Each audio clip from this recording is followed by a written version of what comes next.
You know that feeling when you're trying to have a calm, honest conversation with someone, maybe a partner, a friend, or family member, and it's like walking through a minefield? One minute everything's fine, you're explaining how you feel, you're being reasonable. The next minute, boom, they shut down, lash out, or twist it back on you until somehow you're the one apologizing. It leaves you wondering, can people like that even change? Can an emotionally immature person actually grow up emotionally? The short answer is yes, but only if they want to. If you're someone who's been walking on eggshells around an emotionally immature person, this video will help you understand what's really going on and how to protect your peace without losing compassion. Here's the truth most people miss. Emotional maturity isn't something everyone was taught growing up. Some people never had it modeled for them. They didn't learn how to process their emotions, communicate clearly, or take responsibility for their behavior. They might have been raised in chaos or with parents who never talked about feelings. So when conflict happens now, they react like a scared kid. Defensiveness, blame, avoidance, anger. It's not that they can't do better, it's that they never learned how. But here's when it gets tricky. You can't teach emotional maturity for them. You can only model it. Change is possible, but only if that person wants to look at themselves honestly. And a big part of emotional immaturity is not wanting to look. They'll tell you you're overreacting. They'll deflect, you're too sensitive. They'll shut down or turn it back on you.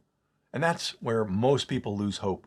But emotional growth starts with awareness. And sometimes awareness begins when they see you responding differently. When you stop engaging in chaos, when you hold your boundaries calmly, when you refuse to play the emotional tug of war. That's when they start realizing something is different, and they either step up or step away. If you're in a relationship with someone emotionally immature, your peace depends on you staying grounded. That means that you don't match their energy. When they yell, you stay steady. Don't chase their understanding. You can explain once, not endlessly. And don't take the bait. Their defensiveness isn't about you. It's their fear talking. Emotional maturity is like a mirror. When you handle yourself calmly, they're forced to see their reflection. And here's something important. They may not like that reflection at first. Growth can make people uncomfortable, especially if they've lived their whole life avoiding accountability. But your role isn't to fix them. It's to stay true to yourself. Start by communicating clearly and respectfully. Instead of saying, "You always blow up at me," say, "When you raise your voice, I feel shut down. I want to talk, but I can't when I feel attacked." That's clean, clear, and calm communication, and it's powerful. Because emotional maturity isn't about being perfect, it's about being aware.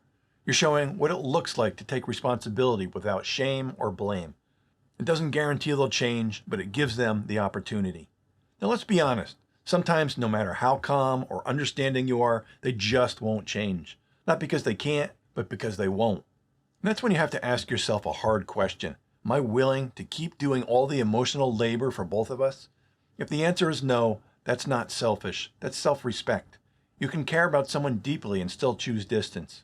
You can love someone and still protect your peace. Emotional maturity also means knowing when to walk away from emotional immaturity. The good news? Anyone in any age can grow emotionally, but only when they choose honesty over pride and growth over comfort. You can't drag someone into maturity, but by staying grounded, calm, and compassionate, you model what real emotional strength looks like. And maybe, just maybe, that's what wakes them up. So keep choosing peace over chaos, boundaries over guilt, and self-respect over walking on eggshells. Because even if they never change, you still can. And that's where real power begins. Stay positive, friends.